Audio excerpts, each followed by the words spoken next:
بسم الله الرحمن الرحيم.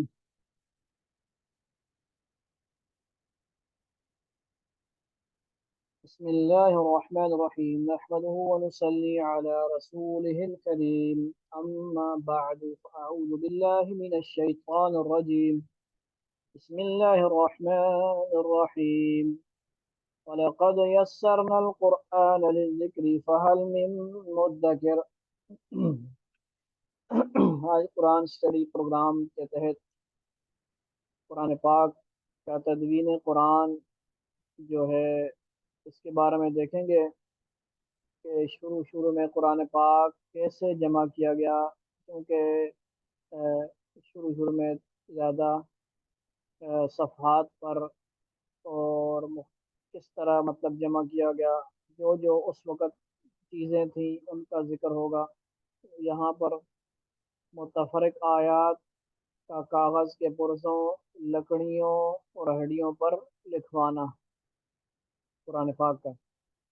جب کوئی آیت یا کئی آیتیں یا کوئی صورت نازل ہوتی تھی تو حضور اکرم صلی اللہ علیہ وسلم حضرت زید رضی اللہ تعالیٰ عنہ وغیرہ کو بلا کر اس کو لکھوا لیتے تھے۔ وہ کسی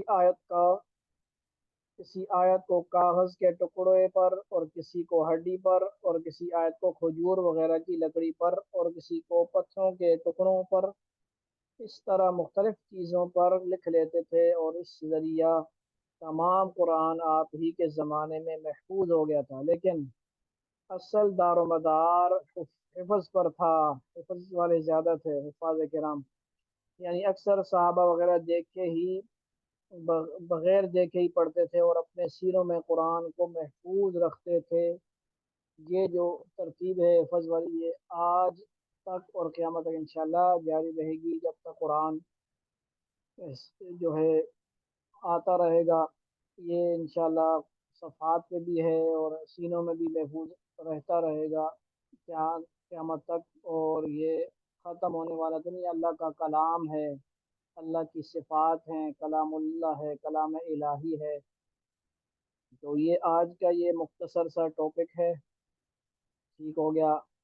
آگے جو ہے دوسری چیزوں کا ذکر ہوگا، آگے دیکھ لیں جی۔ پتوں، ہڈیوں اور چمڑے کے ٹکڑوں سے صحیفوں میں جمع کرنا۔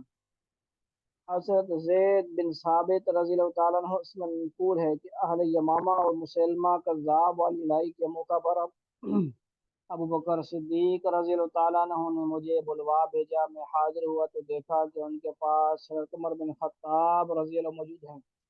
ابو بکر رضی اللہ تعالیٰ عنہ فرمانے لگے، میرے پاس عمر آئے اور کہا کہ جنگ یمامہ میں قراء قرآن کافی شہید ہو گئے تھے، کافی شہید ہو گئے ہیں، اور مجھے خطرہ ہے کہ آئندہ جنگوں میں بھی قراء اس طرح شہید ہو جائیں، اور پھر اس کے سبب قرآن کا بہت سا حصہ ضائع ہو جائے۔ اس لیے میری رائے یہ ہے کہ آپ قرآن کو تختیوں، ہڈیوں، پتھروں، پتوں وغیرہ مختلف چیزوں سے نقل کرا کر ایک ہی جگہ جمع کر دینے کا حکم صادر فرما دیں۔ اس پر میں نے عمر سے کہا، ہم وہ کام کیسے کر سکتے ہیں جس کو رسول اللہ صلی اللہ علیہ وسلم نے نہیں فرمایا؟ حضرت عمر رضی اللہ تعالیٰ عنہ نے کہا، اللہ کی قسم یہ کام تو بہتر ہی بہتر ہے، یعنی اس میں بہتری ہے۔ عمر رضی اللہ تعالیٰ عنہ برابر میری اس بات کا یہی جواب دیتے رہے، حتیٰ کہ اللہ تعالیٰ نے اس بات کے متعلق میرا سینہ بھی کھول دیا، اور اس بارے میں میری رائے بھی وہی قائم ہو گئی جو عمر رضی اللہ تعالیٰ عنہ کی رائے تھی۔ یعنی اس میں بھی حضرت عمر رضی اللہ کی بڑی شان ہے کہ ان کے کہنے پر، ان کی کوشش سے قرآن کو جمع کرنے کا، ایک جگہ یکجا کرنے کا جو ہے کام اللہ نے لیا۔ زید رضی اللہ کہتے ہیں کہ یہ ماجرا بیان فرما کر مجھ سے حضرت بکر صدیق نے رضی اللہ تعالیٰ نے فرمایا، تم ایک نوجوان سمجھدار آدمی ہو، اور ہم تم پر خیانت وغیرہ کی تہمت بھی نہیں لگاتے ہیں نیز۔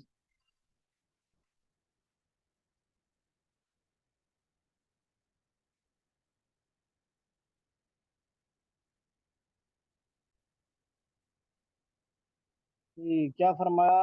نوجوان آدمی، اچھا جی، تم ایک نوجوان سمجھدار آدمی ہو، اور ہم تم پر خیانت وغیرہ کی تہمت بھی نہیں لگاتے ہیں، نیز تم رسول اللہ صلی اللہ علیہ وسلم کے کاتب وحی بھی ہو، اس لیے آپ مختلف چیزوں سے قرآن کی جستجو اور تلاش کر کے اسے ایک ہی جگہ جمع کر دو۔ بس قرآن بخدا، اگر یہ حضرات مجھے ایک پہاڑ کو کیا کہتے ہیں، بس بخدا اگر یہ حضرات مجھے ایک پہاڑ کو اس کی جگہ سے ہٹا کر دوسری جگہ رکھ دینے کا مکلف فرماتے تو جمع قرآن، یعنی جمع قرآن کے حکم سے یہ بات میرے لیے زیادہ بھاری نہ ہوتی، بلکہ اس کی نسبت میرے لیے یہ کام آسان اور ہلکا ہوتا۔ حضرت زید رضی اللہ عنہ فرماتے ہیں، میں نے عرض کیا آپ حضرات وہ کام کیوں کرتے ہیں جو رسول اللہ صلی اللہ علیہ وسلم نے نہیں کیا؟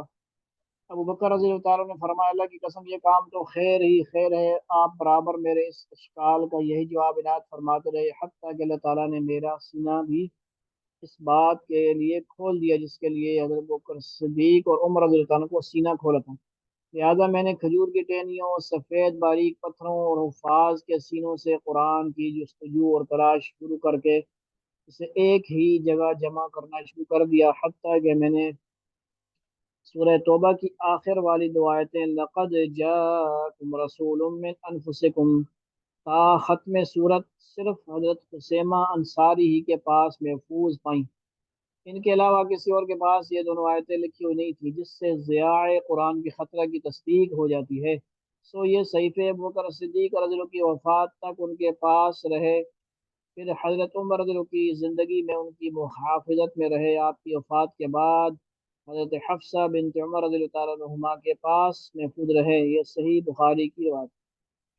صحیفوں سے مصاحف میں تدوین۔ حضرت انس بن مالک سے منقول ہے کہ آرمینیا اور آذربائیجان کے فتح کے موقع پر شامی اور عراقی دونوں ساتھ مل کر معرکہ آرائی میں شریک تھے۔ وہاں حضرت حذیفہ بن الجمان رضی اللہ عنہ ان دونوں ممالک کے مسلمانوں کا قرات میں اختلاف دیکھ کر سخت پریشان ہوئے، اور حضرت عثمان رضی اللہ عنہ کے پاس آ کر عرض کیا، اے امیر المؤمنین، آپ امت مسلمہ کے یہود نصارہ کی طرح باہم مختلف ہونے سے پہلے ہی اس کی خبر گیری فرما لیجیے۔ یہ سن کر آپ نے حضرت حفصہ رضی اللہ عنہا کے پاس کہلا بھیجا کہ جو صحیفے آپ کے پاس امانتاً رکھے ہوئے انہیں بھیج دیجیے، یعنی بھیج دیجیے، تاکہ میں ان کو مصحفوں میں نقل کرانے کے بعد پھر آپ کے پاس واپس ارسال کر دوں۔ حضرت حفصہ رضی اللہ عنہا نے وہ صحائف حضرت عثمان رضی اللہ عنہ کو بھجوا دیے، اور آپ نے حضرت زید بن ثابت رضی اللہ عنہ، عبداللہ بن زبیر، سعید بن عاص اور عبداللہ بن الحارث بن حشام رضی اللہ عنہم کو ان کے نقل کرنے پر معمور کیا، یعنی ڈیوٹی لگائی، اور حضرت عثمان رضی اللہ عنہ اس کمیٹی کے 3 قریشی حضرات سے کہا کہ جہاں کہیں قرآن کے کسی لفظ میں تمہارے اور زید بن ثابت رضی اللہ عنہ کے درمیان اختلاف ہو جائے، وہاں اس لفظ کو خاص قریشی ہی کی زبان میں لکھنا، کیونکہ قریشی کی زبان میں لکھنا ہے کیونکہ قرآن انہی کی زبان میں نازل ہوا ہے۔ چنانچہ قریشیوں کی اس جماعت نے زید رضی اللہ عنہ کے ساتھ مل کے حضرت عثمان رضی اللہ عنہ کے حکم کی تعمیل کی، اور جب وہ ان صحیفوں کو مصحف میں نقل کر چکے تو حضرت عثمان رضی اللہ عنہ صحائف بدستور حضرت حفصہ رضی اللہ عنہ کے پاس واپس بھیج دی، اور اپنے لکھوائے ہوئے اس مصحفوں میں سے ایک ایک مصحف ممالک اسلامیہ کے ایک ایک گوشہ میں ارسال کر دیا، اور ان کے علاوہ جو کچھ بھی کسی کے پاس کسی صحیفہ یا مصحف میں قرآن لکھا ہوا تھا اس کے متعلق حکم فرمایا کہ وہ جلا دیا جائے۔ ٹھیک ہے جی، یہاں سے جلانے والی جو دلیل ہے صحابہ کرام سے ملتی ہے، یعنی جو شہید ہو جائیں یا اس طرح کے ہوں ان کو مطلب ادب کے ساتھ جلا دیا جائے، ان کے یعنی ادب کو ملوز خاطر رکھتے ہوئے، ٹھیک ہے جی، ورنہ اس طرح بے دردی سے جلانا وغیرہ مطلب گستاخی کے حساب سے وہ الگ چیز ہے۔ یہ جلانا جو تھا ادب کی وجہ سے اور مطلب بے ادبی سے بچانے کے لیے، کیا اس کی اب ضرورت نہیں تھی؟ ابن شہاب رضی اللہ کہتے ہیں کہ مجھے خارجہ میں زید بن ثابت رضی اللہ نے بتایا کہ میں نے اپنے والد گرامی زید کو یہ فرماتے ہوئے سنا کہ جب ہم مصاحف کی نقلیں تیار کر رہے تھے، یعنی کاپیز وغیرہ تیار کر رہے تھے، تو میں نے سورہ احزاب کی ایک آیت گم پائی جس کو میں رسول اللہ صلی اللہ علیہ وسلم سے سنا کرتا تھا کہ آپ اس کی تلاوت فرمایا کرتے تھے۔ ہم نے اس آیت کی جستجو کی تو اس کو خزیمہ بن ثابت انصاری رضی اللہ عنہ کے پاس پا لیا۔ وہ آیت یہ تھی، من المؤمنین رجال صدقوا ما عاهدوا اللہ علیہ۔ تو ہم نے مصاحف میں اس آیت کو اسی کی صورت یعنی سورہ احزاب کے ساتھ شامل کر دیا۔ صحیح بخاری سے یہ مضمون لیا گیا۔ ان حضرات نے پورے قرآن کے کئی نسخے تیار کیے، جو ایک روایت پر 5 اور دوسری روایت پر 8 تھے، اور بڑے بڑے شہروں کوفہ، بصرہ، شام، مکہ، بحرین، یمن میں ایک ایک نسخہ روانہ فرمایا، اور ایک نسخہ مدینہ والوں کو عنایت فرمایا، اور ایک جلد خاص اپنی تلاوت کے لیے رکھ لی۔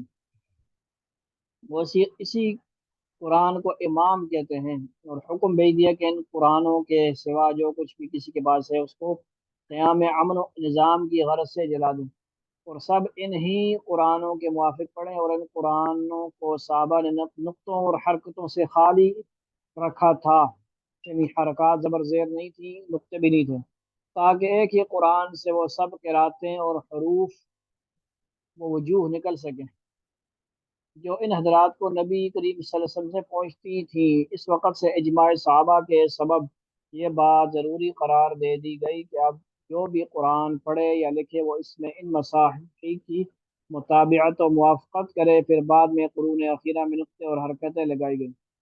رسم الخط کی تعیین، حضرت عثمان رضی اللہ عنہ مصاحف میں رسم الخط طریق کتابت قریشی ہی رکھا تھا۔ حضرت عثمان رضی اللہ عنہ نے ضروری سمجھا کہ قرآن مجید کے کئی نسخے صرف لغت قریش ہی کے رسم الخط کے موافق غیر معرب اور غیر منقط یعنی اعراب اور نقطوں کے بغیر لکھوا کر معلمین سمیت یعنی اساتذہ وغیرہ ٹیچرز وغیرہ کے ساتھ مختلف اطراف و ممالک میں بھیجے جائیں، تاکہ سب لوگ انہی کے موافق تلاوت کریں، اور اس طرح نظم و ضبط اور امن و امان قائم ہو جائے۔ اور لغت قریش کا رسم الخط اس بنا پر اختیار کیا کہ قرآن کا اکثر و بیشتر اسی کے موافق اترا تھا، یعنی حصہ قراء و معلمین کی تدریس و تعلیم۔ پس آپ نے 8 مصاحف لکھوائے، یعنی قرآن آپ کہہ سکتے ہیں مطلب مختلف، اور ان میں بعض اختلافی الفاظ و کلمات منزلہ کو متفرق طور پر لکھوا دیا۔ مصاحف 12,000 صحابہ کے اجماع سے لکھے گئے۔ پھر آپ نے اس ایک جلد خاص اپنی تلاوت کے لیے رکھ لی، اور ایک نسخہ اہل مدینہ کو عنایت کیا، اور ایک ایک مصحف کوفہ، بصرہ، شام، مکہ، بحرین و یمن معلمین قرات سمیت روانہ فرمایا۔ مدنی مصحف کے معلمین زید بن ثابت رضی اللہ عنہ، کوفی کے ابو عبد الرحمن سلمی رحمۃ اللہ علیہ، اور بصری کے عامر بن قیس رحمۃ اللہ علیہ، اور شامی کے مغیرہ بن ابی شہاب، اور مکی کے عبداللہ بن صائب رضی اللہ عنہ تھے، اور حکم بھیج دیا کہ سب لوگ انہی قرآنوں کے موافق معلمین سے قرات سیکھیں۔ بس ہر شہر والوں نے اپنے اپنے مصحف کے موافق پڑھا، اور ہر مصحف کی قرات کو صحابہ کرام رضی اللہ عنہم اور تابعین سے، اور انہوں نے نبی صلی اللہ علیہ وسلم سے نقل کیا۔ پھر یہ قراء تابعین صحابہ کرام رضی اللہ عنہم کے جانشین بنے۔ دور دور تابعین کے معلمین قرآن۔ اب یہ تابعین کا ذکر ہے جو صحابہ کو دیکھنے والے ہوتے ہیں۔ مدینہ میں 11 حضرات ابن مسیب، عروہ وغیرہ وغیرہ ہما۔ مکہ میں 6 حضرات طاؤس ابن مجاہد وغیرہ ہما۔ کوفہ میں 15 حضرات علقمہ، زر بن جیش وغیرہ ہما۔ بصرہ میں 10 حضرات ابو العالیہ، قتادہ وغیرہ ہما۔ شام میں 2 حضرات مغیرہ، خلید رحمۃ اللہ۔ پھر تابعین کے بعد ایک بہت بڑا گروہ صرف قرآن اور قرآت کے پڑھنے پڑھانے اور اس کا طریقہ ادا سیکھنے سکھانے کے لیے فارغ و مخصوص ہو گیا، اور انہوں نے قرآت کے ضبط کرنے میں اس قدر سعی بلیغ انتہائی کوشش اور سر توڑ محنت کی کہ وہ اس بارہ میں لوگوں کی مقتدا اور شعراء قراء و ائمہ بن گئے، اور قراء اشرا کے نام سے موسوم ہوئے، یعنی 10 قراء مشہور قاری۔ اور قرات اور روایات کی نسبت، ترتیب و اختیار، لزوم ہمشگی، شہرت و مہارت اور محنت و خدمت کی بنا پر انہی کی طرف ہونے لگ گئی، کیونکہ اس زمانے میں صدر اول کی دوری، عروج علم کے فقدان، قلت توجہ، ضعف و ہمت، طوالت اسناد، ان اسباب و وجوہ اور علل کی بنا پر شدت سے یہ احساس ہو رہا تھا کہ نظرات کے بعد اتنے بڑے عالم و ماہر و حاذق فن پیدا نہ ہو سکیں گے، اس لیے اس وقت کے ارباب حل و عقد علماء نے فن کی امامت و مشیخت کا عہدہ انہی حضرات کے سپرد کر دیا، اور ان صاحب اختیار و ائمہ نے ان قرات و روایت کو اپنے پاس سے اختراع نہ کیا، بلکہ نبی صلی اللہ علیہ وسلم اور صحابہ و تابعین سے سینہ بسینہ پہنچی ہوئی غیر منسوخ وجوہ کیفیات و لغات و الفاظ و وحی میں سے عرصہ اخیر آخری دور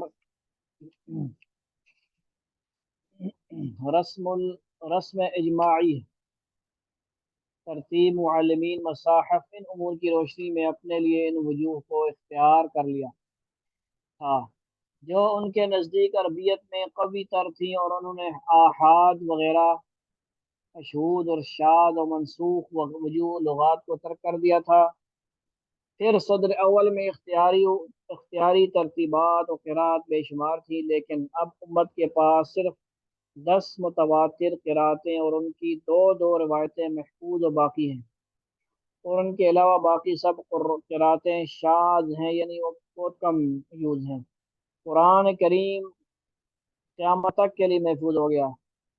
حضرت عثمان رضی اللہ عنہ نے 8 یا 9 نسخے مختلف امصار یعنی شہروں امصار مملکت میں بھیجے، شہروں میں بھیجنے کے لیے تیار کروائے، تاکہ ہر بڑے شہر میں ایک مستند قرآن مجید کا نسخہ مہیا ہو جائے، اور عوام یا تو اس سے اپنے نسخوں کا مقابلہ کر لیں یا صحیح نقل کر لیں۔ اور مزید احتیاط یہ کی کہ ہر مصحف کے ساتھ ایک قاری بھی جو خالص عربی لہجے سے واقف تھا ارسال کیا۔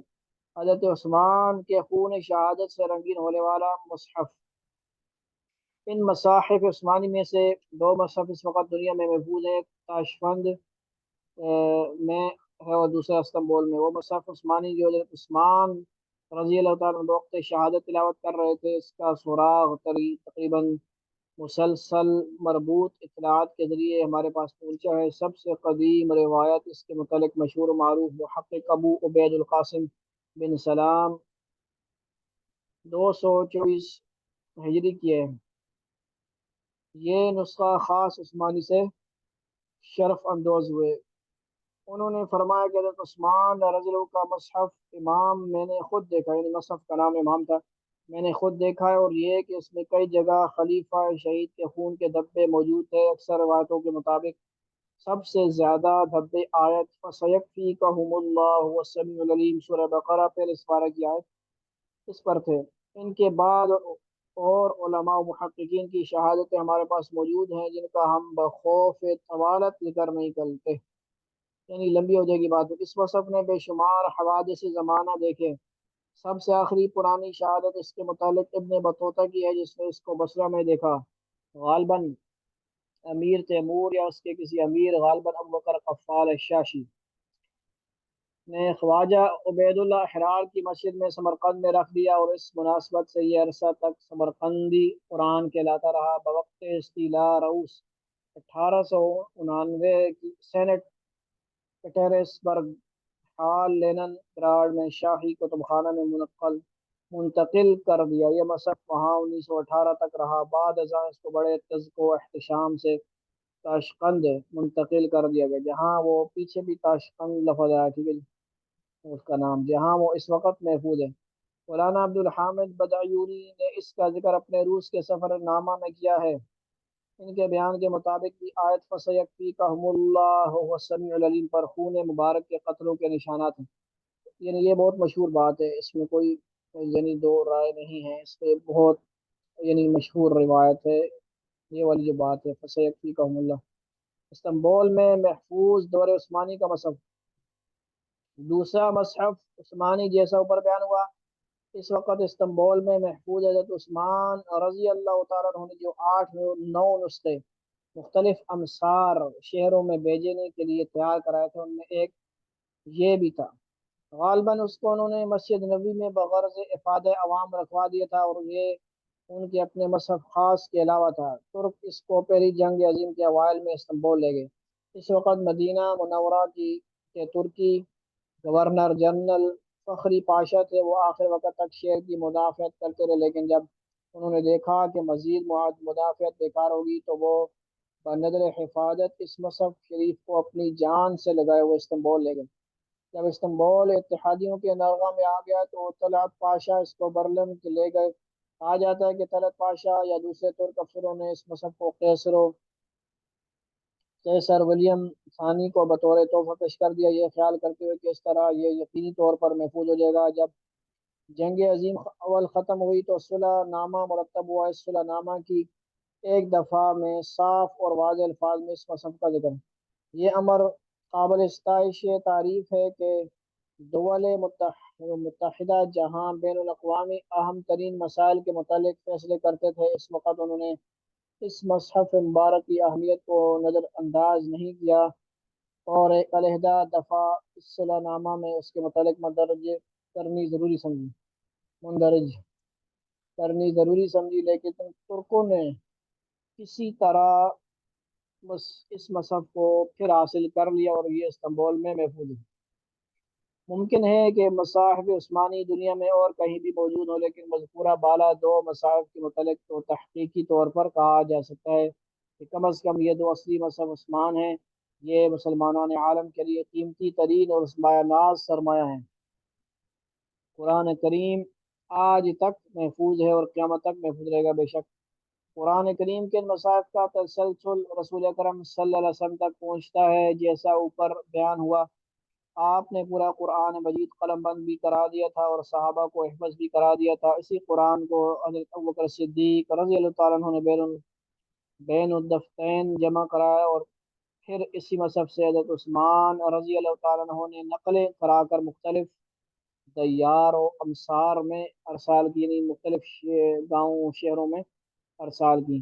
اس وقت دنیا میں جہاں کہیں بھی مطبوعہ قرآن مجید ہیں وہ اسی مصحف عثمانی پر مبنی ہیں، یعنی آج تک جو قرآن ہمارے سامنے ہے یہ وہی ہے، حضرت عثمان رضی اللہ کا مصحف۔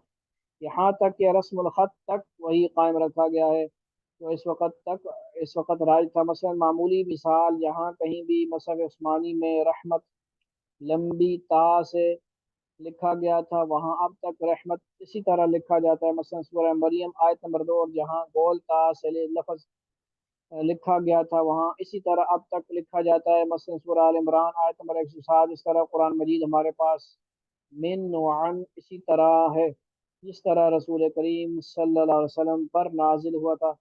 مسلمان اس بات پر بجا طور پر فخر کر سکتے ہیں کہ دنیا کی کل کتب مذاہب میں فقط قرآن کریم ہی اصح الکتاب ہے۔ قرات اشرا کا پس منظر، دوسری صدی ہجری میں اس وقت کے ارباب حل و عقد اور ذمہ دار حضرات علماء نے یہ قصد فرمایا، ارادہ فرمایا کہ ان چند ائمہ ثقات کی قرات پر اکتفا و اتفاق کر لیں جو قرآن حکیم اور اس کی قرات ہی کے پڑھنے پڑھانے کے لیے فارغ و مخصوص ہو گئے ہیں۔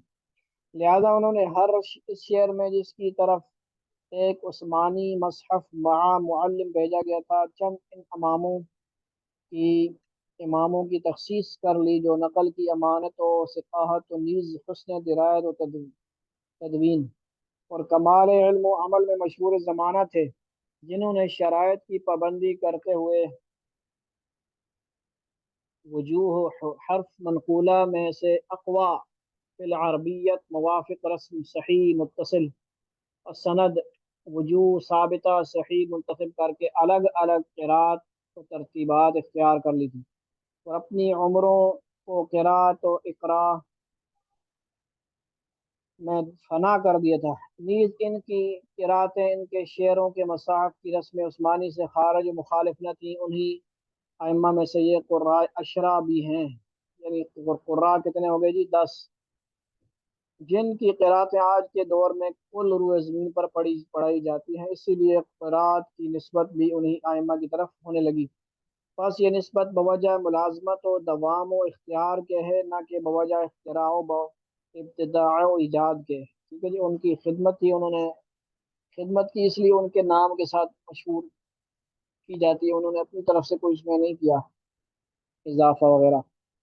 علم قرات کی تدوین، جب تیسری صدی ہجری میں حافظوں میں بہت کمی آ گئی اور علوم و کتاب و سنت کے شہرا اور چرچا کی وجہ سے دور دراز کے علاقوں میں لوگوں کو بکثرت ہر علم و فن کی ضرورت درپیش ہوئی، تو اسی ضمن میں بصورت کتب تدوین فن قرات کی تحریک کا بھی آغاز ہوا۔ چنانچہ سب سے پہلے ابو عبید قاسم بن سلام رحمۃ اللہ علیہ المتوفہ 224 ہجری نے کتاب القرات 25 قراتوں میں مع السبعۃ المعروفہ لکھی، اور اس کے بعد احمد بن جبیر، قاضی اسماعیل ابن جریر طبری وغیرہ نے بعد میں قرات پر کتاب لکھی۔ سبع احرف کی تفسیر۔ نبی علیہ السلام کے پاس جبریل امین آئے اور کہا، بے شک اللہ تعالیٰ آپ کو یہ حکم فرماتے ہیں کہ آپ اپنی امت کو 7 لغتوں کے مطابق قرآن پڑھائیں، سو وہ ان میں سے جس لغت کے مطابق بھی قرآن پڑھیں گے اسی میں درستی کو پہنچیں گے۔ یہ مسلم و ابو داود ابی بن کعب رضی اللہ عنہ کی روایت۔ سبعۃ احرف کی تفسیر۔ سبع احرف کی تفسیر میں جمہور علماء و ائمہ سلف و خلف، سفیان بن عیینہ، عبداللہ بن وہب، ابن جریر طبری، طحاوی، قرطبی، ابن عبد البر وغیرہ ہم کے راجح مختار قول پر سبع احرف سے عربی قبائل کے 7 مختلف لغات مراد ہیں۔ ٹھیک ہے جی، یہ چیز سمجھنی چاہیے کہ 7 لغات، سبع لغات کہیں، سبع احرف کہیں، تو سبع عشرہ ہر جگہ 7 قراتیں نہیں کہنا چاہیے، 10 قراتیں ہو گئی، 10 قرا ہو گئے، ٹھیک ہے جی، اور 7 لغات ہو گئی، جن کو آج اصطلاح قرآن میں اصول و فروش کلیہ مقررہ سے تعبیر کیا جاتا ہے۔ مثلا فتحہ و امالہ، تخفیم تفخیم و ترقیق۔ تفخیم مطلب موٹا کرنا، ترقیق باریک پڑھنا، معروف۔ ادغام و اظہار نیز خطواتی بیوتن زبورن شنآن بزعمہم یقنط وغیرہ ذالک نیز 7 انواع کے جزوی فرش الحروف اور قراتی اختلافات وغیرات بھی 7 حروف کے مصداق میں شامل ہیں۔ مثلا نون شیزوہا فتبس فتثبت مرفقا وغیرہ ذالک۔ بقول ابن الجزری رحمۃ اللہ علیہ، وہ 7 انواع یہ ہیں: اختلاف حرکات بدون تغیر معنی و صورت۔ ٹھیک ہے جی، اختلاف حرکات بدون تغیر معنی و صورت، بالبخلی و بالبخلی۔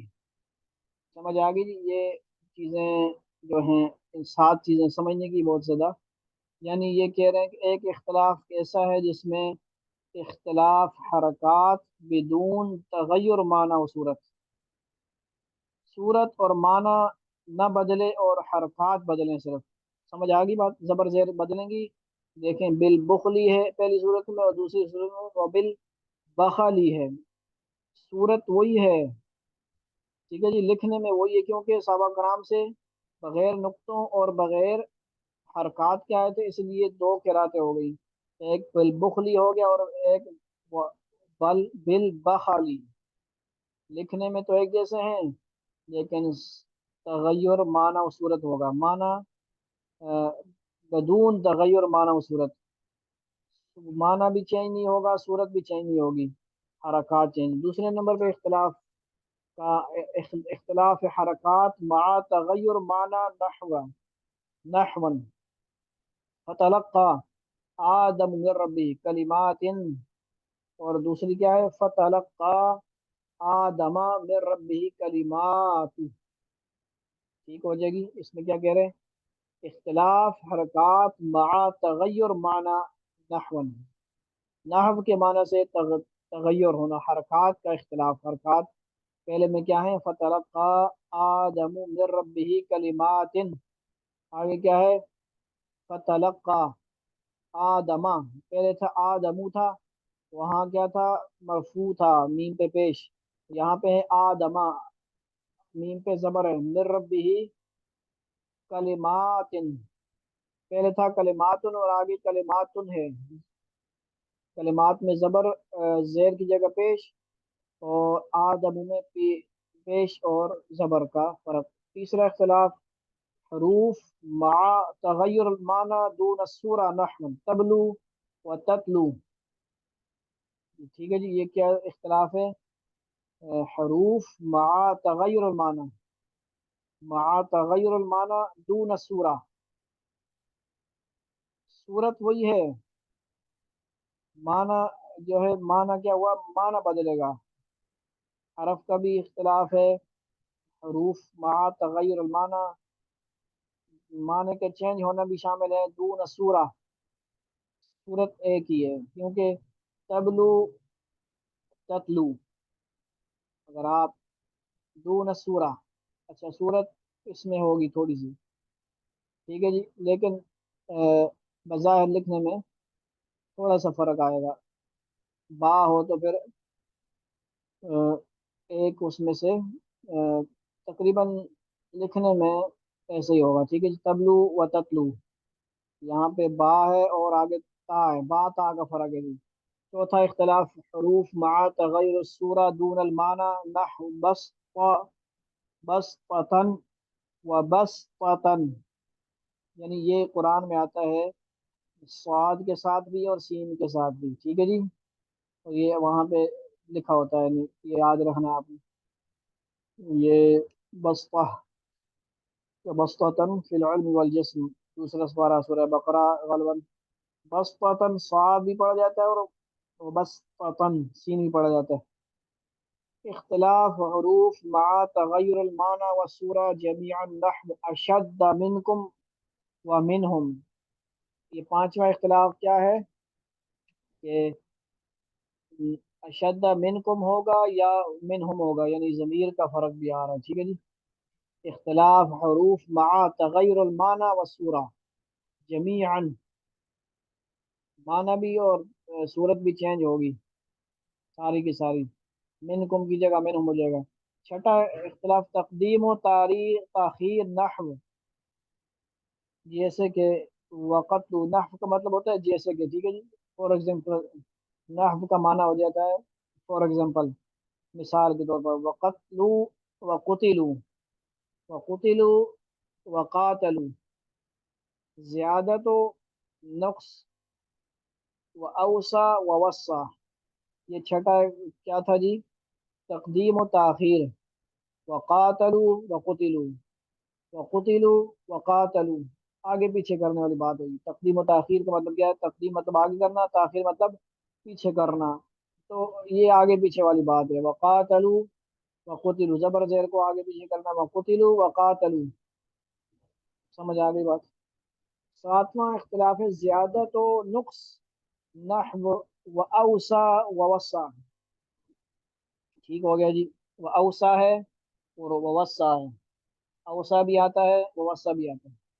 تو یہ اس میں لمبے آڈیو میں ویڈیو میں شاید سمجھنا ہے، اس کو الگ سے بہت سارے اسباق موجود ہیں یوٹیوب وغیرہ میں بھی، وہاں پہ بھی تفصیلاً دیکھے جا سکتے. ابو الفضل اور راضی ابوبکر باقلانی نیز ابن قتیبہ نے بھی دوسرے عنوانات سے سبع احرف، یہ سبع حرف کی اوپر ڈیٹیل تھی، آگے اور لکھتے ہیں. سبع حرف کی یہی سبع انواع اختلاف تلفظ والی تقریر کی ہے، لیکن یہ کہنا اولا معلوم ہوتا ہے کہ سبع احرف لغات اور اختلافات ہر دو کی سات سات اقسام و انواع کو شامل و مطلق و عام ہیں. اصولی و لغوی اختلافات مثلا فتح و امالہ و اظہار و ادغام و تصحیح و تحقیق، تفخیم تفخیم و ترقیق وغیرہ کے لحاظ سے، یعنی یہ فتحہ مطلب زبر ہوتا ہے اور امالہ کا مطلب ہوتا ہے کہ زبر زیر کے درمیان والی آواز. ٹھیک ہے جی. اظہار، ادغام، یہ ساری ہم نے اپنے کو ترتیب سے بتائے ہوئے ہیں. تسہیل نرم کرنا، تحقیق. ٹھیک ہے جی. اور تفخیم موٹا، ترکیب باریک وغیرہ کے لحاظ سے سبع حرف میں نزول قرآن کا مقصد یہ ہے کہ کئی کئی لغات والے قرآن کلمات میں آپ صلی اللہ علیہ وسلم پر انزال کی روشنی میں ایک سے لے کر زیادہ سے زیادہ سات لغات تک اپنی امت کو ان کی مختلف لغات و وجوہ میں پڑھانے کی وسعت و اجازت حاصل کی. خواہ کسی کلمہ میں دو لغات کی اجازت دی گئی ہو، خواہ تین یا چار کی، خواہ پانچ یا چھ یا سات کی، مگر سات سے زیادہ کی اجازت نہ تھی.